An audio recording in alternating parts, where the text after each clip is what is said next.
Jesús Redondo, que está aquí con nosotros en la sede de la Secretaría Ejecutiva de Claxo, es director del Observatorio de Política Educativa de Chile y representante de Chile en el Consejo Directivo del Consejo Latinoamericano de Ciencias Sociales. Jesús, muchísimas gracias por la entrevista. En Chile la educación aparece en la reciente asunción de Bachelet, de Michelle Bachelet en la presidencia, como uno de los grandes temas, un issue, diría un norteamericano. No sé si va a ser el único tema de su gobierno, pero apareció como uno de los grandes temas de la campaña. ¿Por qué? Bueno, yo creo que el tema de educación desde el año 2006 se ha convertido en el tema central del conflicto de la sociedad con el Estado heredado de la dictadura. De alguna forma es la estructura social en la que de forma más evidente se dan las contradicciones y el fracaso del neoliberalismo como forma de enfrentar el desarrollo de los pueblos. Entonces, justo en el 2006, cuando se produjo este conflicto, fue el primer gobierno de Bachelet. Y la gestión que el gobierno hizo en aquel contexto, dadas las circunstancias, Sí. frustró las expectativas de la población sobre este tema y quedó como un tema pendiente, que por supuesto el gobierno de la derecha no resolvió en ninguna medida, sino que lo siguió alimentando. Y en este momento, como dicen, Chile cambió. Hoy día hay un cuestionamiento de las bases del Estado, heredado de Pinochet y de la dictadura, del modelo neoliberal, y por lo tanto el nuevo gobierno de la nueva mayoría ha tenido que plantear una propuesta de gobierno que incluye abordar a fondo de verdad el tema de la educación, pero claro, para poderlo abordar supone también abordar el tema financiero, reforma tributaria, y el tema jurídico, es decir, cambiar la Constitución.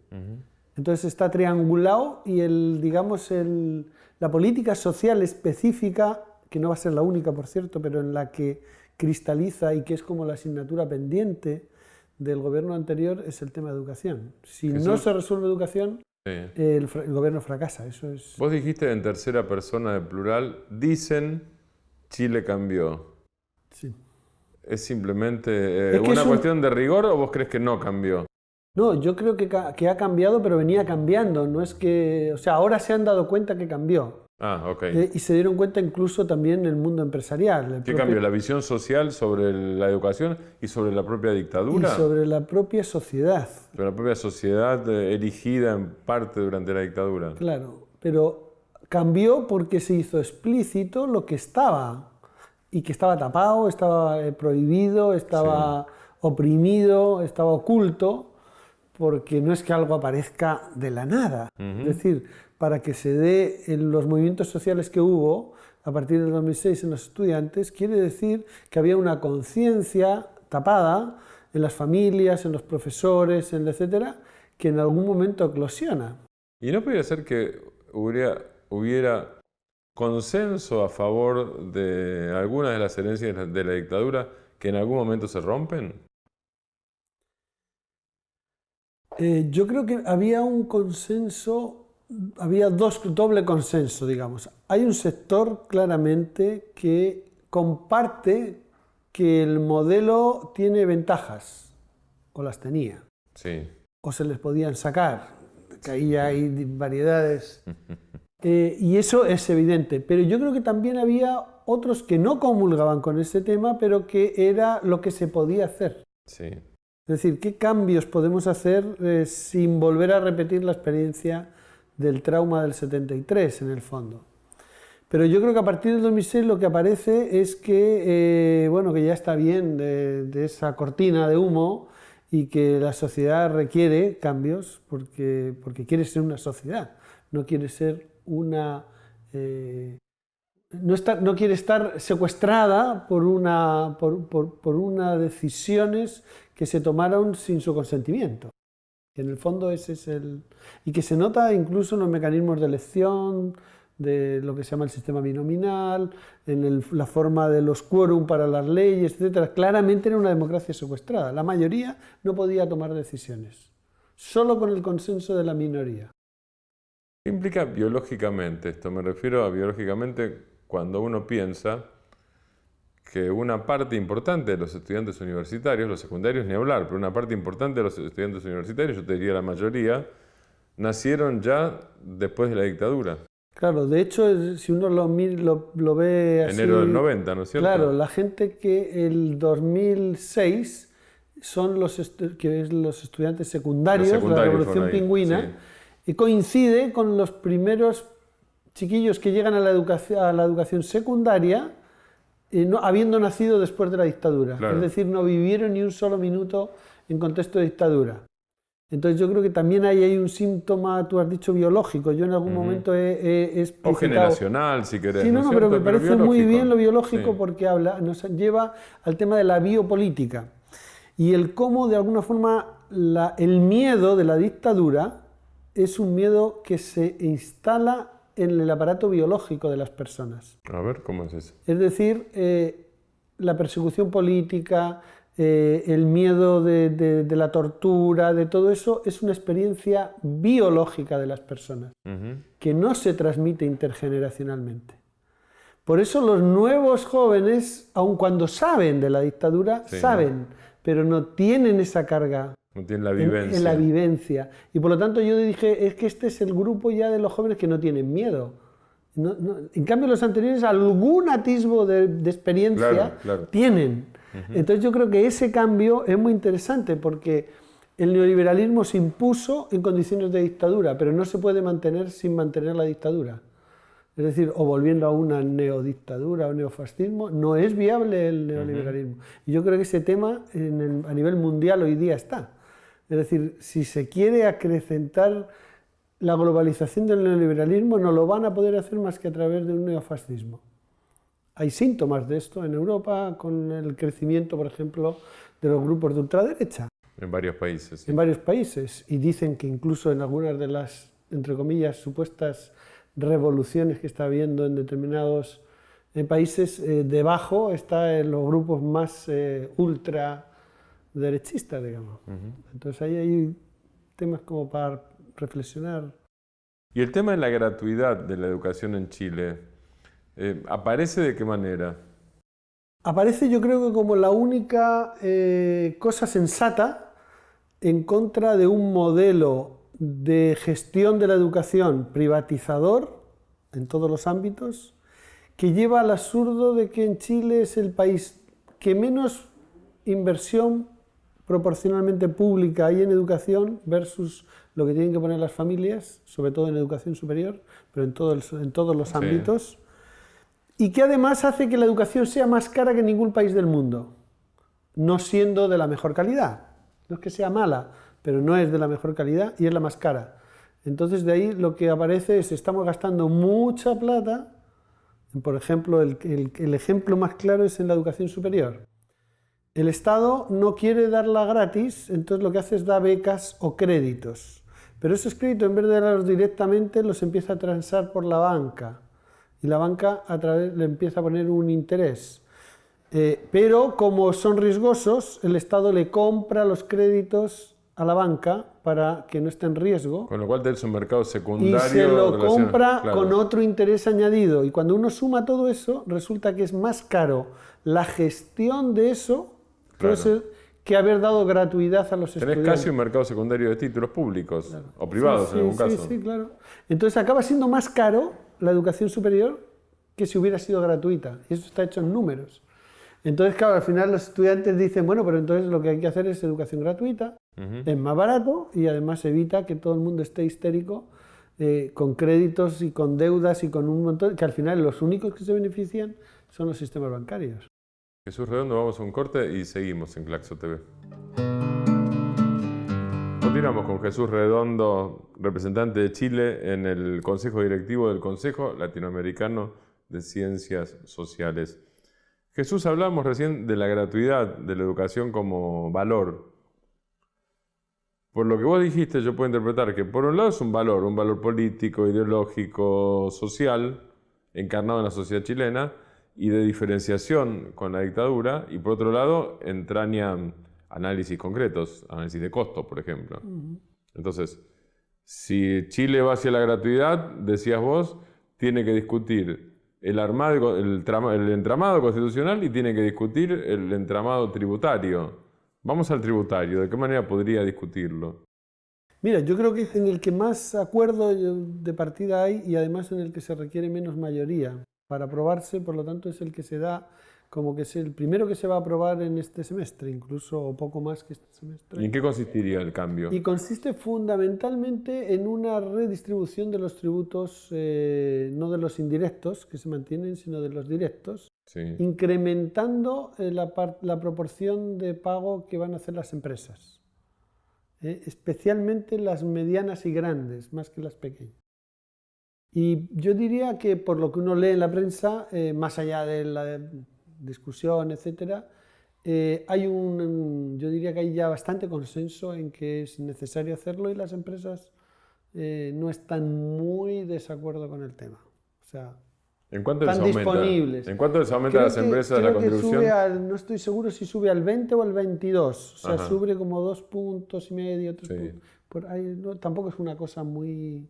Pero es suficiente como para tener recursos para financiar lo que podría ser la medida que viene después, que es la gratuidad de la educación, en proceso. O sea, Sí. la gratuidad de la educación, dado el modelo chileno, un poquito compleja, no es simplemente decir se aprueba la gratuidad. Compleja y larga. Claro. ¿Y estamos hablando de qué plazos, Jesús? Mira, yo diría que depende cómo las medidas que se vayan haciendo se coloquen en orden. No está claro qué orden van a seguir, pero un orden posible y que, en mi opinión, debería ser el más adecuado porque posibilita acertar, cosa que en otro orden podría llevar a equivocarse, es partir por consolidar primero una educación pública, que no existe. Hoy está lanzada a los municipios, cada municipio se apaña como puede y hay 8 o 10... Estás hablando del nivel primario y secundario, ¿no? Sí. Claro, hay como 10 modelos educativos diferentes dependiendo de las posibilidades, la distribución territorial, etcétera, con financiamientos absolutamente deslocados. Entonces, lo primero es crear una red pública y financiarla adecuadamente, es decir, con presupuesto directo estatal, Sí. como un servicio público. En un Estado que además es unitario, como el chileno. Claro, pero además se está apostando en el modelo por una descentralización, por ejemplo, regional, etcétera, lo cual sería más adecuado todavía, Sí. porque volver a una centralización no parecería lo más correcto en lo que es la gestión política, de políticas públicas. Ujú. Pero una vez hecho y eso lleva su tiempo, o sea, eso no se va a hacer en Sí, sí. 6 meses, va a requerir 1 año y medio. Podría venir el tema de un aumento en el financiamiento de la subvención a las escuelas particulares subvencionadas que prestan un servicio público, digamos, porque están complementando lugares, etcétera, lo cual supondría también hacer un rediseño de que la subvención es para aquellos que cumplen un rol público y no para aquellos que se instalan donde ellos deciden, aun cuando no sean necesarios. Eso nunca se ha puesto como tal. Lo que se está planteando además es que no lucren, porque hoy la ley permite que yo pueda crear una escuela, pueda recibir fondos públicos, hago mis gastos y después me puedo retirar beneficios sin ningún problema. Eso, el proyecto gubernamental lo que plantea es no va a permitirse el lucro con recursos públicos. ¿Y el no lucro, Jesús, tiene aceptación social ahora? Porque eso también es una ruptura respecto de los valores de la dictadura y la práctica. Yo diría que es un gran consenso social de que con aquello que viene de fondos públicos y que tiene que ver con los derechos sociales básicos no puede haber lucro. Y en ese sentido no se nombra así, pero yo creo que está detrás esta discusión que a nivel internacional hay en que diferenciar en lo que son bienes comunes. Claro, es decir, una cosa son bienes de derecho, transables, bienes comunes, que no pueden estar sometidos al mercado así sin más, Y después hay otros bienes que son suntuarios, más o menos útiles para todos, más o menos discutibles. Y es bueno, ahí pueden entrar otros tipos de dinámicas de mercado, digamos. Pero en lo que son bienes de derecho y bienes comunes no es viable el modelo mercado, porque no satisface los objetivos sociales. Entonces, es contraproducente, digamos. Vos contabas hace un ratito que las empresas están dispuestas a subir su contribución desde el punto de vista impositivo. ¿Lo hacen porque no les queda otra? ¿Lo hacen por lucidez? ¿Lo hacen porque el Estado y el nivel de conciencia social llevó hacia eso? ¿Cuál es la causa? Yo creo que una mezcla de todas esas situaciones. Es decir, hace ya unos años empezó un debate dentro de los mismos encuentros de empresarios donde la frase era "se nos acabó la fiesta". Es decir, hay una cierta conciencia de que han tenido una época en la que han podido ganar mucho sin mucho control. Entonces, bueno, si la sociedad toma conciencia de que hay que controlar, evidentemente tenemos que pasar a trabajar quizá con unos menores márgenes, quizás, es decir, tampoco van a ser pequeños los márgenes. No, o sea, no estamos hablando de quiebra de empresas ni expropiación de cualquier empresa privada ni nada por el estilo. Van a tener ganancias un poquito menores, pero si eso, como plantean, supone una mayor, la palabra que se usa, cohesión social, que permite seguir desarrollando los negocios, pues bueno, habrá que hacerlo. Chile no había hablado de cohesión social antes, ¿no? Es una palabra bastante europea de alguna época, inglesa en algún sentido. Claro, yo creo que vino a raíz de, por lo menos yo la vi así formalmente, en un encuentro iberoamericano de educación. Y se habló de una educación para la cohesión social, o la cohesión social como base de una educación que responda y que tenga proyección de futuro, de desarrollo tecnológico, etcétera, pero como condición la cohesión social. Sí. ¿Y cuál es el papel que les queda a los movimientos estudiantiles y de profesores secundarios y universitarios ahora que ya se supone que empieza un periodo de implementación que tiene que ver con las protestas que llevaron a cabo y vos comentabas desde el 2006? Claro. Primero, sobre todo los estudiantes no confían mucho en el gobierno. Ni secundarios ni universitarios. Ni secundarios ni universitarios. De hecho, los nuevos dirigentes son todos, mayoritariamente, no voy a decir todos, pero casi todos, de grupos que están fuera de esa nueva mayoría que hoy gobierna, en la que se ha incluido el Partido Comunista. Que antes era parte de la dirección de movimientos hoy día está en minoría absoluta en todo lo que es las organizaciones estudiantiles. Pero yo no diría que ese es el tema. Hay una desconfianza porque de alguna forma es Bachelet la que a raíz de lo del 2006, la forma de solución que encontró fue pactar con la derecha una ley de educación. Sí. Y no reconocer, y en el lado de los profesores, finalmente no aprobar la deuda histórica que tenía. Esos dos temas yo creo que le llevaron a perder el gobierno con la derecha. Es una interpretación personal, fueron exactamente esos dos temas. Entonces hay una desconfianza. Cuando Frey pierde con Piñera la segunda vuelta. Sí. Esos dos temas yo creo que fueron los que marcaron la poca diferencia que hubo. Sí, sí. Y en este momento, más allá de que hay un apoyo popular fuerte a la presidenta Bachelet, porque ganó yo diría que con el porcentaje más alto de ningún otro presidente del periodo democrático, pero, ojo, solo votó el 50%. Sí. Entonces tiene un 50% de la sociedad que no ha votado y por lo tanto que no puede considerar que le está apoyando. Entonces, se dan las dos cosas. Tiene apoyo, pero también tiene gente expectante. Es decir, desconfiando del proceso. Entonces, ¿qué papel? Y por otra parte, dentro de la misma coalición hay distintas posiciones. Aun cuando el programa dice gratuidad, no dice cómo. Y hay modelos de gratuidad que se acercan mucho a un modelo neoliberal. Y hay modelos de gratuidad que se acercan más a una línea de defensa de derechos y de cambios sustantivos. ¿Cuál de las dos va a primar más en el proceso? Va a depender en este sentido de la presión de lo que se llama la calle. Es decir, los movimientos sociales, los movimientos de profesores, que de forma explícita tensionen el gobierno hacia ese lado. Es decir, yo diría que para cumplir su programa, la presidenta Bachelet necesita mucho movimiento social. Porque si no, no le van a dejar hacerlo los sectores que tienen todavía O sea, fuerza. ella necesita una presión como para poder cumplir. Yo diría que sí. Que sí. Sí. Para asegurar hay que presionar. Es decir, no va a haber, yo suelo decir en la discusión con los estudiantes, de que no hay movilidad social sin movilización social. Históricamente nunca ha ocurrido y no va a ocurrir. Y los gobernantes, por muy buena intención que ellos tengan, que eso nunca está en discusión, digamos, el funcionamiento de las instituciones, solo cuando se tensionan, se mueven para el lado, más que si no se tensionan, pues la tendencia va a ser hacia el otro lado. Entonces yo creo que ahí está el kit. tema. Jesús, muchísimas gracias.